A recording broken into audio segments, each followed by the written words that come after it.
My desk was moved to a corner near the supply closet, away from my team.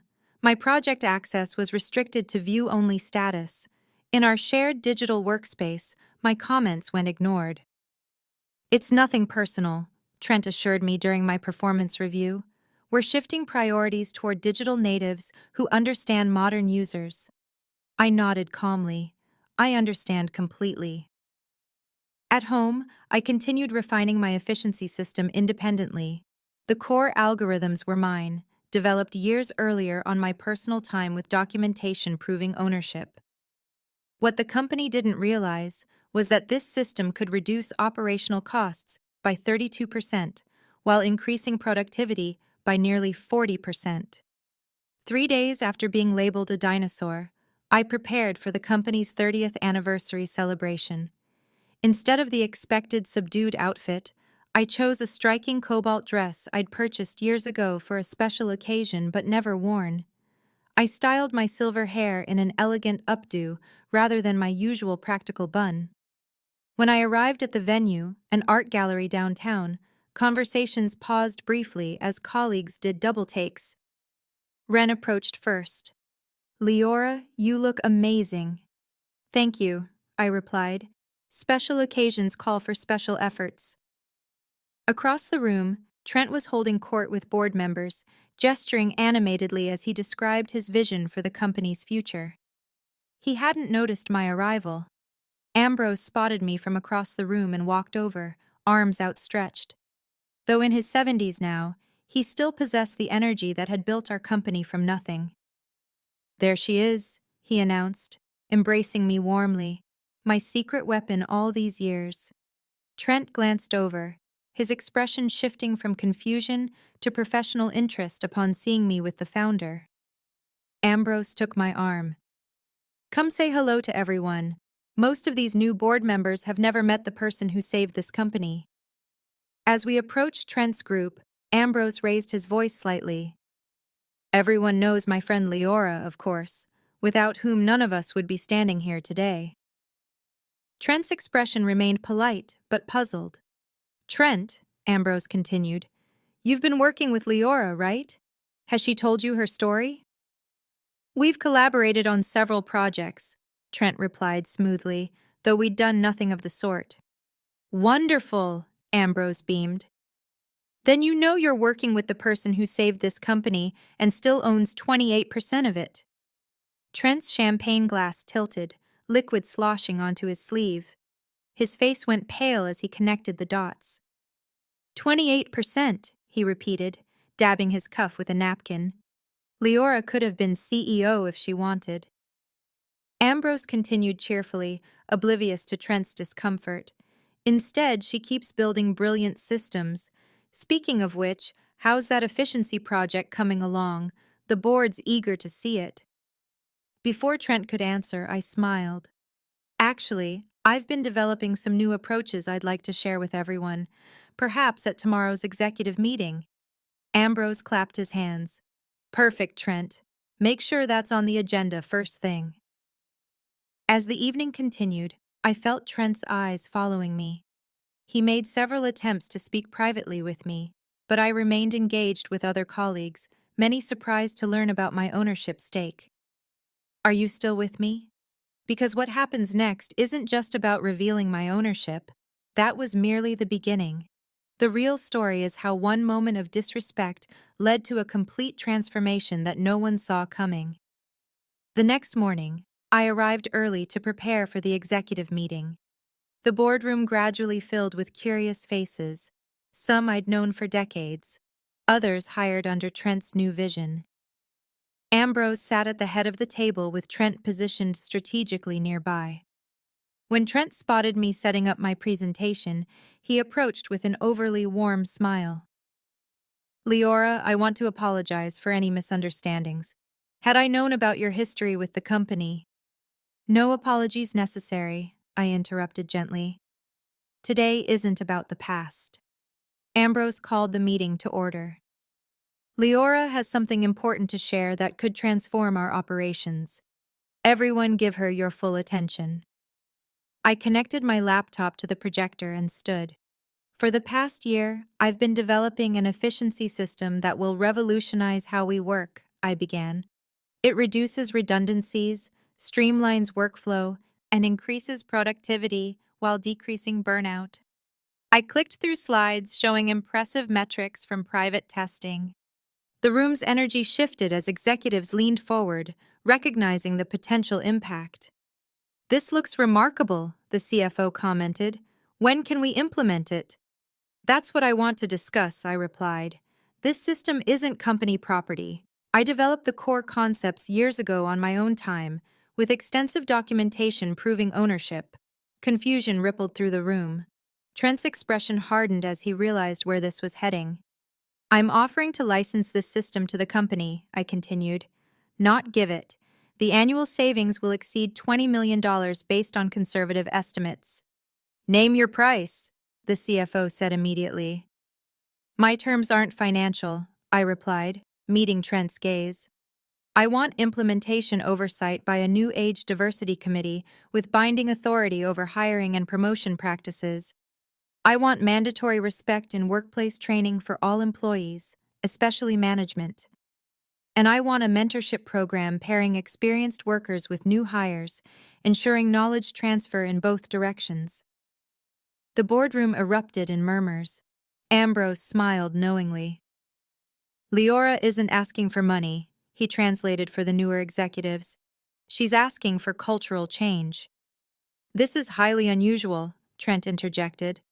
"Creating new power structures based on a personal grievance seems—" "Is there a personal grievance?" Ambrose interrupted, his tone still pleasant but eyes sharp. The room fell silent as all eyes turned to Trent. "I think what Trent means," I said carefully, "is that every organization must evolve. Sometimes that means embracing new talent. Other times it means valuing institutional knowledge. The best companies do both."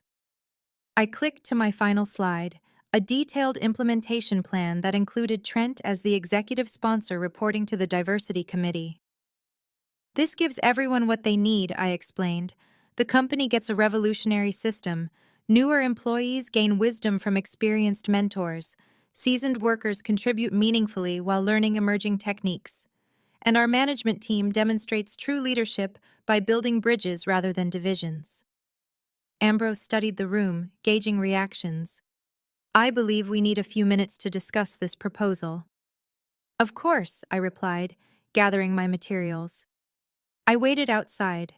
The hallway felt unnaturally quiet as I sat on a bench, watching the minute hands circle the antique clock mounted on the wall. 23 minutes passed before the boardroom door opened. Ambrose emerged first, his expression carefully neutral. "We'd like you to come back in," he said. Inside, the executives had rearranged themselves. Trent now sat at the far end of the table, his posture rigid, a yellow legal pad in front of him covered with furious scribbles. "We've discussed your proposal," the CFO began. "While unconventional, we recognize the tremendous value in both your efficiency system and your suggested structural changes." I nodded, keeping my expression neutral.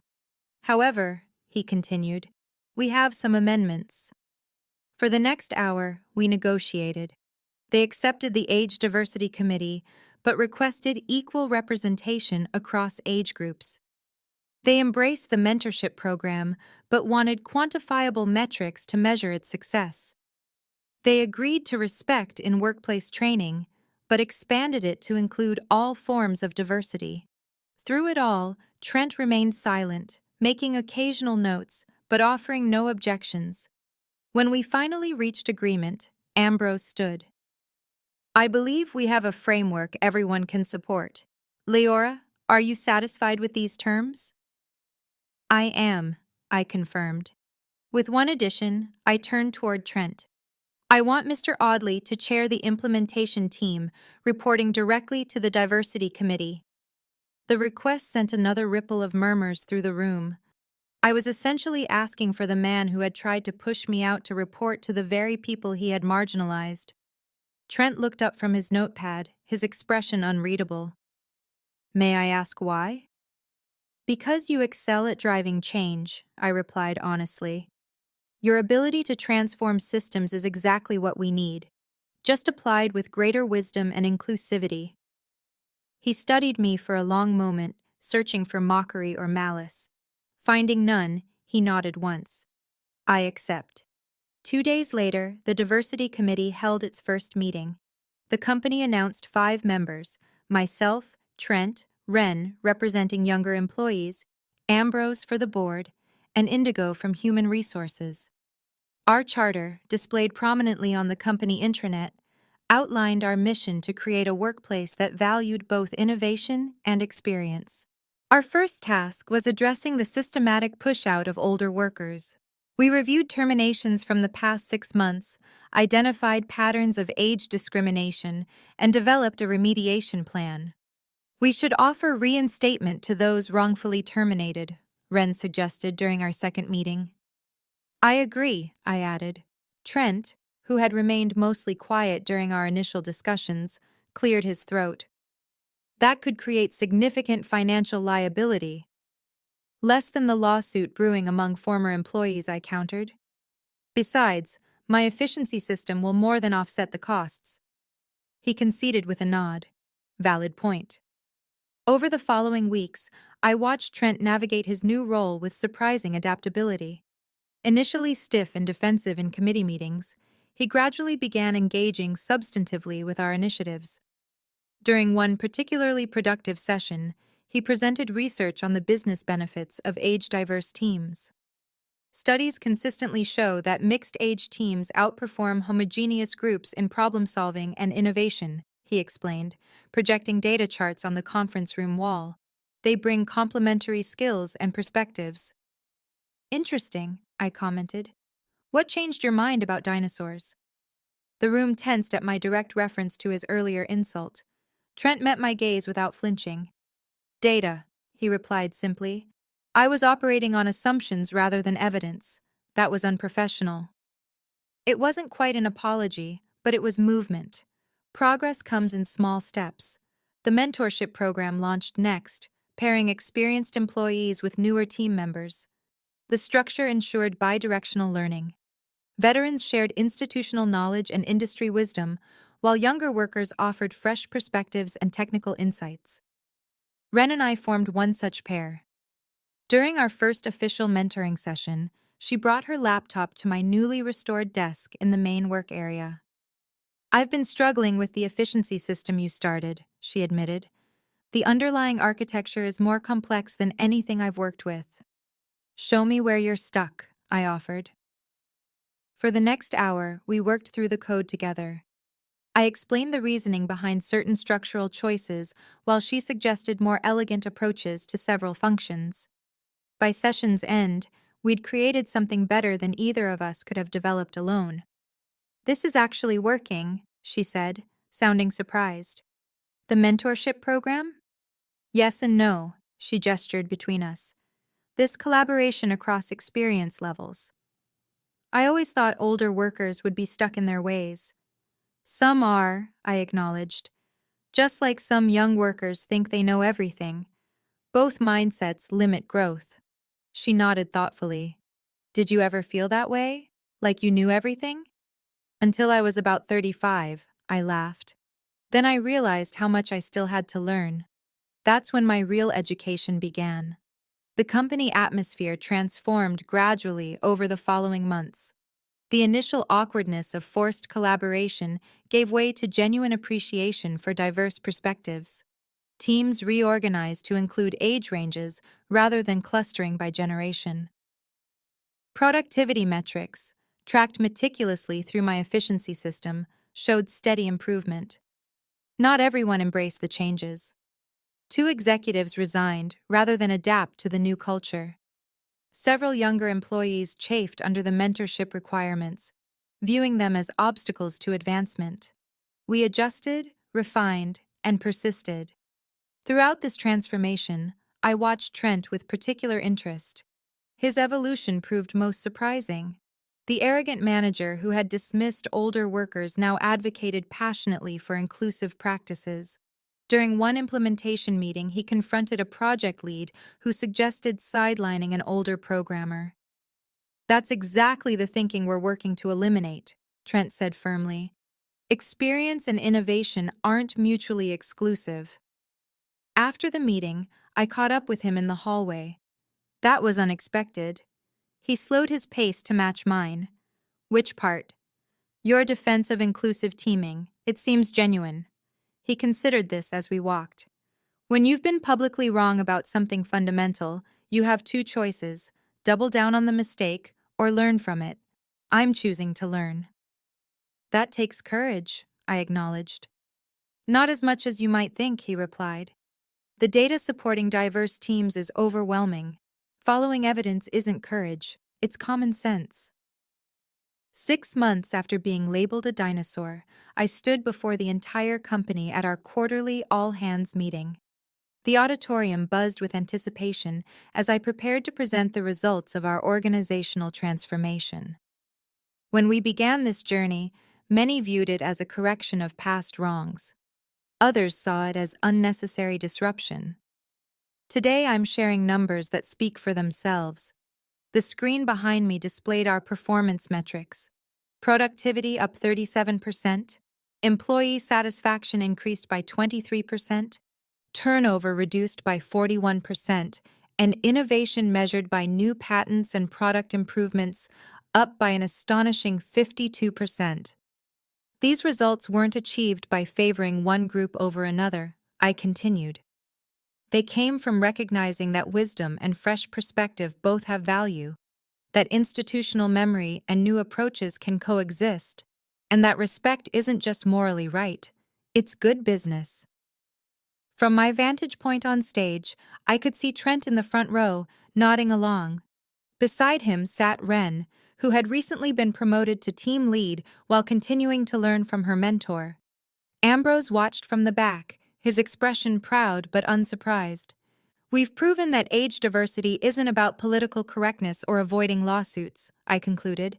It's about building stronger, more resilient, more innovative teams, and we're just getting started. The applause was gratifying, but the real reward came after the presentation, when employees from across age groups approached me with stories of how the new culture had improved their work lives.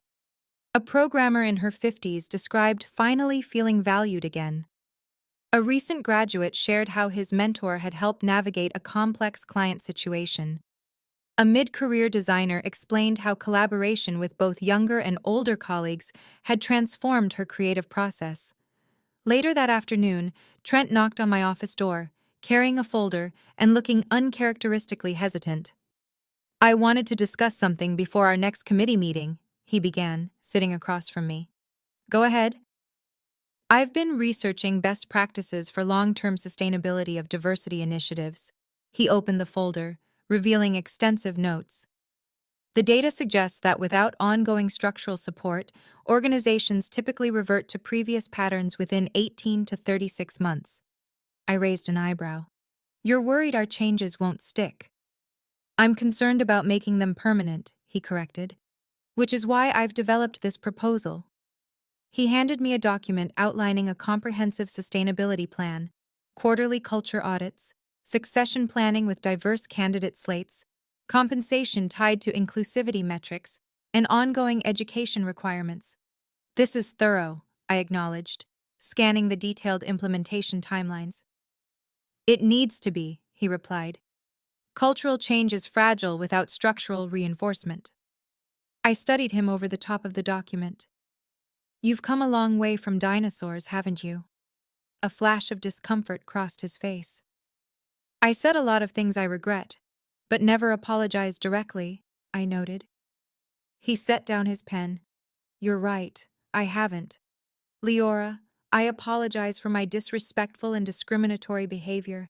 It was unprofessional, harmful, and completely contrary to effective leadership. I'm sorry. The words hung between us, simple, direct, and long overdue. Apology accepted, I replied, though your actions these past months have spoken louder than these words. He nodded, seeming relieved. There's something else, he hesitated, then continued. I've been offered a position with another company. Better title, higher salary, impressive equity package. Congratulations, I said, surprised. When do you leave? That's what I wanted to discuss. I'm declining the offer. Why? It sounds like a significant opportunity. It is, he agreed. But they want me for what they called my aggressive approach to modernization. They specifically mentioned admiring how I refreshed the workforce here before recent changes. Understanding dawned. They want the old Trent. Exactly. And that person no longer exists. He closed his folder. I've learned more here in 6 months than in my entire previous career. I'd rather build on that growth than return to outdated thinking, even for twice the money. The irony wasn't lost on either of us. The man who had once dismissed experienced workers as dinosaurs now viewed his former self as outdated. Well then, I said, we should discuss your role in the sustainability plan. If you're staying, I think you should lead it. His eyebrows rose. You'd trust me with that? 6 months ago? No. Today? Absolutely. I handed back his proposal. Present this at the next board meeting. I'll support it fully. 1 year to the day after being called a dinosaur in that fateful department meeting, I sat in the same conference room surrounded by a very different company. The diversity committee had evolved into a permanent governance body with rotating membership. The mentorship program had expanded to include cross-departmental pairings. My efficiency system had been fully implemented with ongoing improvements suggested by collaborating teams spanning multiple generations. Trent now served as Chief People Officer, overseeing culture and talent development with a focus on inclusive practices. Ren had been promoted to lead the technical implementation of my system, while I continued developing new solutions that combine decades of experience with emerging technologies. As I looked around the table during our strategy session, I saw what true revenge looked like. Not humiliation, termination, or public shaming, but transformation. The man who had tried to push me out now championed the very values he once dismissed. The company that had allowed discrimination now led its industry in inclusive practices. The culture that once devalued experience now recognized it as essential to innovation. Sometimes the most powerful response to disrespect isn't retaliation, but reformation. Not destroying your opponent, but transforming them into an ally. Not winning a battle, but changing the entire landscape of the war. Ambrose joined me for lunch in the company garden that afternoon, a space created as part of our workplace wellness initiative. Gray-haired employees mentored younger colleagues on benches, while recent graduates showed veterans new applications on their tablets. I never doubted you'd make an impact, Ambrose said, watching the interactions around us. But even I didn't expect this level of transformation. Neither did I admitted. I just wanted to stop the discrimination. You did far more, he gestured toward the collaborative groups throughout the garden. You created something sustainable, something that will outlast both of us. As the sun warmed my face, I realized he was right. My revenge hadn't been exposing my ownership, embarrassing Trent, or even implementing my efficiency system. It had been demonstrating that respect for experience isn't just morally right, it's essential for innovation. That wisdom and fresh perspectives both matter. That true power comes not from position or title, but from creating systems that ensure every voice contributes to success. Now I look to you watching this story. Have you ever faced discrimination because of your age? Whether for being too young or too old, have you witnessed it happening to others? Share your experience in the comments below. How did you respond? And what would you do differently now? If this story resonated with you, please like this video and subscribe to our channel. There's incredible power in sharing these experiences, not just for validation, but for developing strategies that transform workplaces for everyone. Because when we create systems that value all perspectives, everyone benefits. That's not just revenge, it's revolution.